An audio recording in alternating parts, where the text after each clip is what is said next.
Guess who's back? Back again. Okay, so I realize I really need to explain the title of the video.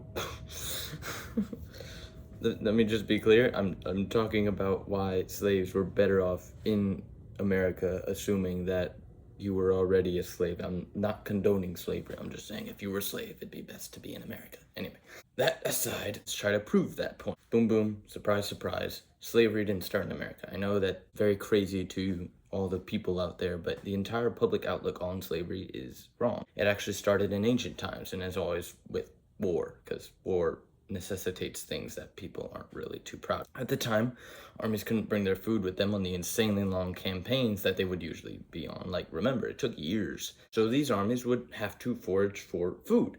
And on the way, they might do some raping, pillaging, burning down, everything, you know, the usual. Many armies at the time were made of mercenaries, people that were also usually only in it for the money.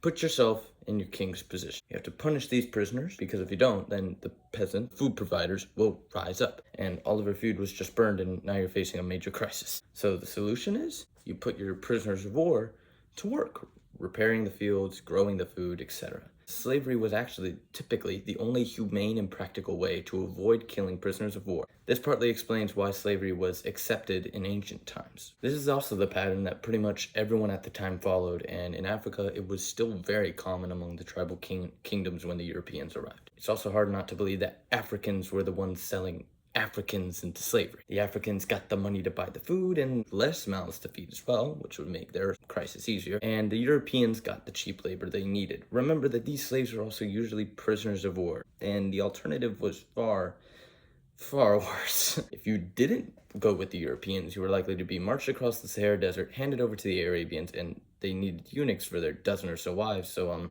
bye-bye to your pee-pee. So this route, being castrated, was far deadlier than the Atlantic crossing.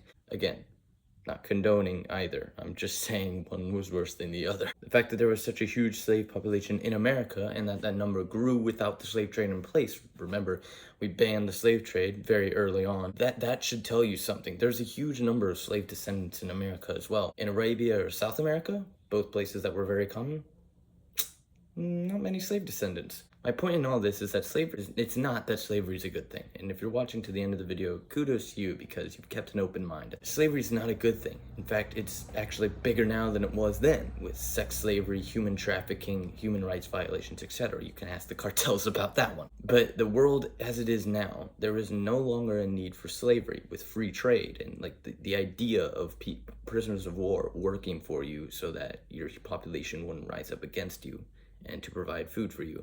That's no longer a thing. Slavery is a thing of the past and is no longer necessary to use to replenish food. And of all things, don't blame slavery on America. Come on, it was a sensible thing that grew to be perverted beyond its original intention.